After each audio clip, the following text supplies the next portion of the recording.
Hi, everyone. This is Hannah Hanley, and I'm joined by Nate Ganna. We both work in the spirits industry, and this is Caviar and Chips, our podcast dedicated to the industry, what's going on in our lives, and more. Thanks for joining us. Let's get into it.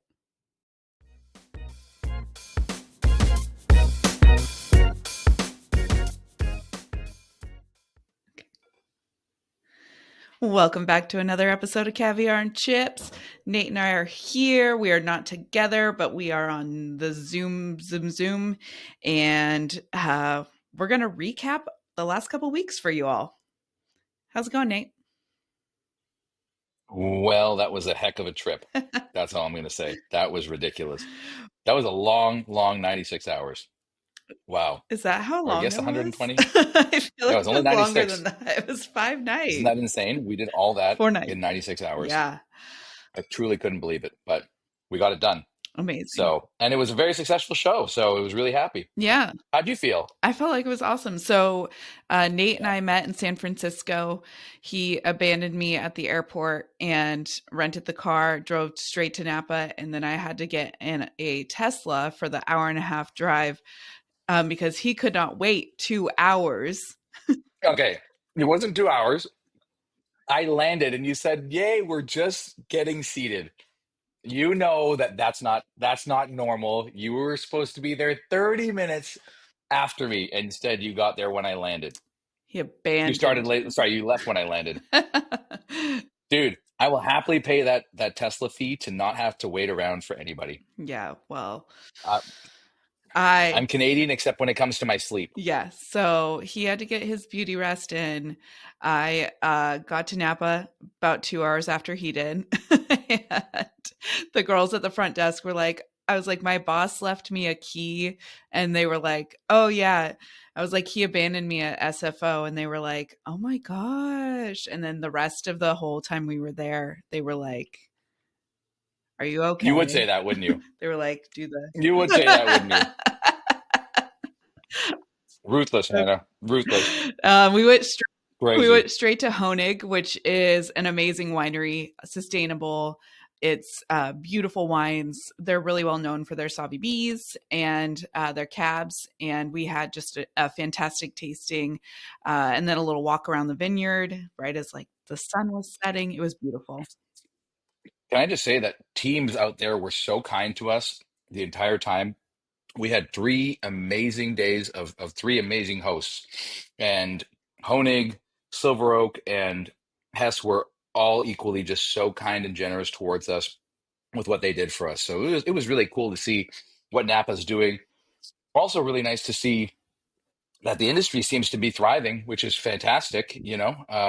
They were all doing their thing and all really happy. So I love to see that. Yeah, that hospitality in Napa is truly unmatched. I think the service just everywhere, like there's such a high expectation for the service that it really shows through.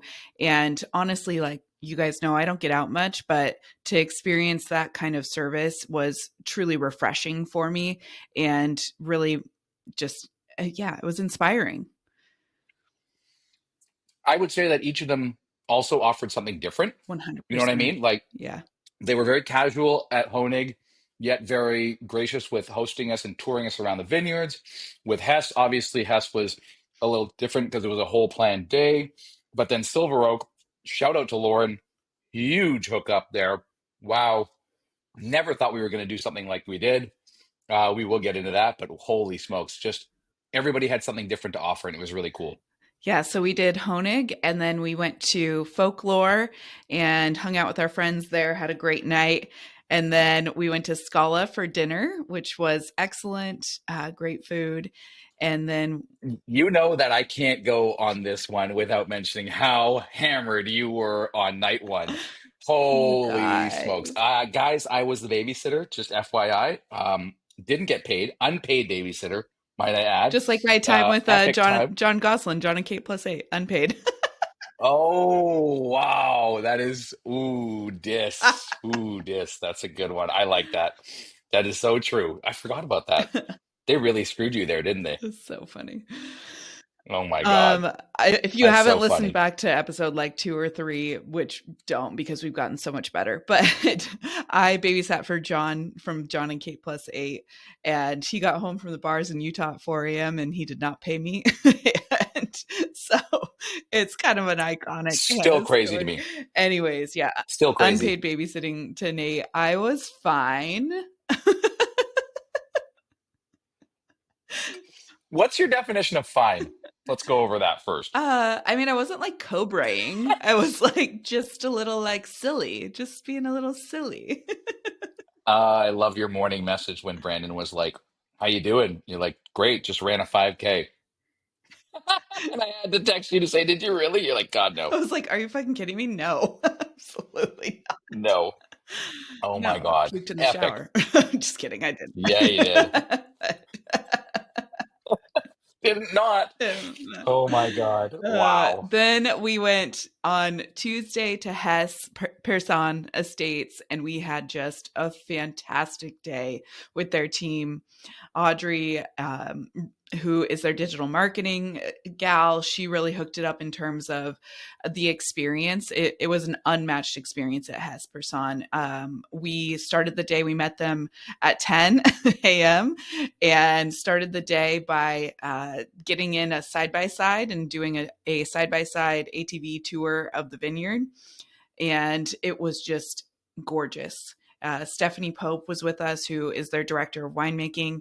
She was saying that she had actually never done the ATV tour before. And so it was a first time for her because she usually walks the vineyards. And it was just, I mean, beautiful. Absolutely unbelievable. First of all, shout out to that entire team. Stephanie was just phenomenal, but to see what they are building over there, wow, what a legacy project. And last week, Stephanie was our guest on the pod, and her saying that her goal is to be the first ever 100-point winemaker for Hess. Like, wow, you know, that's been her only, I mean, I guess not her only job, but she's been there for what, 17 years? Yeah, over 17 years. Wild, Through wild. So cool to see. earthquakes, wildfires. Yeah, go back and listen to the interview with Stephanie because she's truly iconic. And we had a blast with her. She was super fun. Yeah, she's unbelievable. She's very smart, extremely knowledgeable. Actually, just extremely smart when you talk about someone that we didn't even do one take on that show. We just went with it, and it was spectacular, Yeah. you know. And I'm going to say that Danny Bardstown's got a lot to live up to, but Danny Bardstown is his own beast. So I can't wait for that one next week. Oh my gosh. I love that we have first Stephanie who plays the flute, and then now we have Dan coming on who plays the French horn. That's a little weird, right? That's a little weird. We're just about instruments here at Caviar and Chips. We're not really about caviar and chips. We're about the instruments and the things that people play, apparently. We need a pianist next week. So We need a pianist. seriously, we did at Hess also a vertical flight, and that was just, I mean, truly, it was so good. I feel like when you start to taste really good wine, you're like, I can't go back. I can never drink cheap wine again. Absolutely not. I did. I mean, I became a member of the club. Yeah. So, Nate's first you know, wine what does club, that you tell you? guys. He's like First wine club. literally like, do they send it to me? And then he's like, do I get to choose? And I was like, I was like, I couldn't believe it. they send it to you. You can choose or you don't choose. I was like, oh my God, baby's first wine club. I love it. Baby's first wine club. That's a good way to put it. I like that. I'm going with that. B Absolutely. B B B F W C. Anything anagram related. Yes, absolutely. So, and then that night we went to dinner with just, their team as friends, which was super awesome. And And Aaron. yeah, and Aaron. Um, Aaron Harrington, good friend of mine from Mississippi, owns a really good wine store out there, yeah. and was also kind of, shout out to him talking about what they do in their industry and the Mississippi numbers based on Ole Miss games. Holy cow, that was crazy knowledge. Yeah, he was talking about the volume of sales because they're kind of the big game in town. And for the Ole Miss football games, they are just in crazy volume. And beyond that, Aaron is a wealth of knowledge for the wine world, for the spirits He world. really is. I was blown away by how smart he was is. So Also, he's a lawyer. Like what? I know he's a lawyer. He's so understated, so humble. I was like, Aaron, you should like pump yourself up a little more. We got to have him on the pod. He seemed a little nervous We about will it though. definitely have He seemed Aaron on the pod. yeah, we went to Really cool. let's see, Bistro Jeanty. You know I don't speak French. Yeah, that was fantastic. Yeah, that was fantastic. Yeah. Really cool Napa staple. Off the beaten path of what you would typically do for like a French restaurant in Napa. But wow, they over delivered on everything there, The portions and were really nice to see. massive. Massive. Yeah. Wow, Yeah. wow. French food with American portions. We had great wine. Stephanie brought, what did she bring? Her Albarino. Oh my god, I love that wine. Wait, I got to buy a couple bottles of that. It was so good. That was crazy good. Yeah, she's got her white game is just on another level. Yeah. You know. And hmm then the next day we kind of had a chill morning, and then we went to Silver Oak, and we were I can't even like I'm like I feel like I'm like speechless for the Silver Oak experience. So we got a tour of their space. It was so cool. They were doing big bottle production, so they were doing like the Jeroboams and like all the big bottles, which was really cool to see. And they actually have their own bottling line, which is super unique as well in Napa. So that's really cool. Took us into their wine cave. They gave us lots of knowledge. And then we went back for the tasting, and Treat of a lifetime. we're like, Treat of a like lifetime. just getting ready for a little wine tasting. And our tour guide, Yeah, Michelle, yeah. Michelle, our, who is su so super sweet. sweetheart. Yep. She's worked for Silver Oak since she was under 21 on the production side, and then went front of house when she turned 21. She was just the sweetest little nugget. Anyway, so she was like, our chefs have a little surprise for you. And Nate and I are just chilling, sitting there. We're like, oh my God, that's awesome. They bring out like a moose bouche first bite, and then, which was the best thing that I ate last week. It was so good. It was like hamachi with like a pickled radish and mustard seed. It was so good. Holy Yeah. smokes. Wow, that was ridiculous. That and okay, yeah, that okay. No, And no. Go ahead. then Go ahead. I'm not even gonna yeah. and then she's like, "And you guys are going to have a caviar pairing." And we're like, "What?" She's like, "Yeah, we've been running this special, and Lauren said, that you guys like that this would be a great experience for you." And we were like, "This is literally what our podcast is." House-made chips, creme fraiche, caviar from the what was that place called? Russia and China. Yes. So Yeah. sturgeon and etc., which was ridiculous. Yes. I Truly ridiculous. It was insane. So Nate's When Lauren said she was hooking it up, she had a wink face on, and I was like, okay, something's up. But I didn't know it was gonna be that. That is we just mind oh blowing. She is the best. it was so Huge shout out cool. to Lauren. Yeah, so cool. The chefs at Silver Oak also, again, so sweet and so talented. Like it was amazing. So we did that. And then we drove down to Monterey. And if you guys Crushed that. haven't been to Monterey, it is so cool. 10 minutes from everything in the area, 10 minutes from Monterey to Pebble Beach to Carmel. Like it was awesome. And we took kind of, again, chill day Thursday. I was like forcing Nate to work faster. I was like, Nate, no, we got to get there. We got to set up. Let's go, let's go, let's go. And so we activated for the Pebble Beach Food and Wine Festival, which is put on by A21.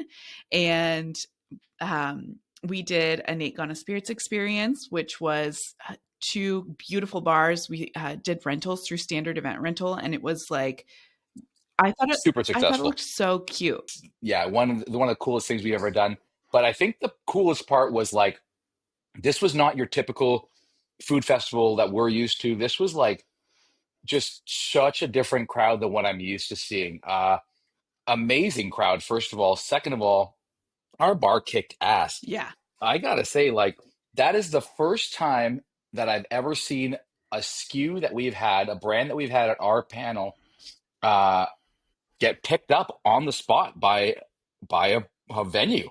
I mean, that is the first time ever. Astraea Spirits, Astraea Gin out of Seattle got placement on the spots with the inn at Spanish Bay, which I think was probably the highlight of the trip. We work so hard at what we do, and Hannah puts together these amazing bars, and they look so perfect. No one really sees what goes on behind the scenes, and to have everybody just come up and it be literally perfect. Huge shout out to you, Hannah. Oh, But thanks, but boss. To have Estrella, absolutely, to have Estrella come in and have a gentleman and his friend approach and say, talk to me about this gin, and to have Danielle there herself speaking about what she's created, and then for them to say, okay, we love this, we want it here. That's never happened to me before in all this time. And I think that's the power of what we've got right now with what we're doing, is the fact that it's liquid to lips in the most experiential, knowledgeable way. It's not just some brand ambassador pouring, but it's actually the owners of the brand, the master distillers of the brand, taking time to be with us because they know that our events are just more powerful than your standard current day whiskey shows. Whiskey shows are kind of a dying breed. We all know that they're all competing for the same thing. They're all bringing people that aren't particularly knowledgeable in the space, and brand ambassadors are great people. Don't get me wrong. Some of them really do take their job very seriously, but sometimes there's not an effort to bring a brand ambassador out. There's only people pouring. To have an owner out there coming out and actually seeing what happened here was, truly spectacular. And she was blown away by the show before we had even got her the placement, let alone, after. And so I think it was just an all around super successful show. Shout out to our brands. Jefferson's really showed out with all their SKUs. Dickel really showed out with all their SKUs. Obviously, Binderstash with the single casks. That brought another element to our shows as well. That was really nice because most of these shows you have the brands pouring their basic bourbons, but never do you really see a single cask program out there. And so to be able to pour the 8, 9, 14, 15 and showcase what they are doing really led a lot of people to some pretty unbelievable conclusions about single cask bourbon right now. And they also end up with a cask pick from a restaurant group out of LA, Eureka. So really cool to see that how well this show went. Yeah, it was truly fantastic, and honestly, one of the most high end and luxurious shows that I've ever been to in terms of No question. um it was so we were part of the opening night. It is a 4-day festival at Pebble Beach, and the opening night was the James Beard Hexclad put on side of it. So there was about 30, I want to say 30 James Beard chefs, 80 plus wineries, and then only a small handful of spirit brands. So for us to have these really high end whiskeys and then Astraea gin, and Danielle put together a freezer martini using the gin, so popular. It was insanely popular because when you're drinking a lot of wine and then there's this dirty martini, like little breakup of the wine, whew, yes. And the bites, I mean, just amazing chefs. Just wanted to give a quick shout out Yeah. to Lalo Gonzalez, Yeah, what the Lalo heck? Tequila. Wow. Wow. I was That like guy is the texting man. Nate, like, get over here. Lalo from Lalo Tequila is here. The Lalo, like, get over here. And he's like, the Lalo, being Nate all over the place. And I'm like, get over here. Like, so I introduced them, the Wow. two of them, like, hit it off. They were like besties. Hit it Yeah, off. besties. Hit it off. He ended up texting me. We gave him a couple of Binder Stash bottles to go. He ended up texting me and sent me a personalized Lalo bottle with him saying, "Welcome to the Lalo family." Couldn't be any more generous about that. We should have him on the show, actually. Yeah. I'm going to text him right now to see if he Yeah, wants to come on please the do, show. because also he's Don Julio's grandson. Like, Yes, he is. Little what? tidbit there. Like, that is Wow. wild. Absolutely wild. Yeah, And what he's producing is truly phenomenal. Like outstanding stuff. amazing. Smart focus on only a Blanco, and a 100%. Repo. Yeah. Well, Yeah, we really cool. had such an amazing time in Napa and Pebble Beach. We can't wait for our next event. And thanks for joining us this week on Caviar and Chips. We're going to work on getting a couple episodes out a week. So we're kind of making these quick, down, dirty ones. But please like, subscribe, and we'll talk to you soon. Love ya. Bye. Love ya. Bye.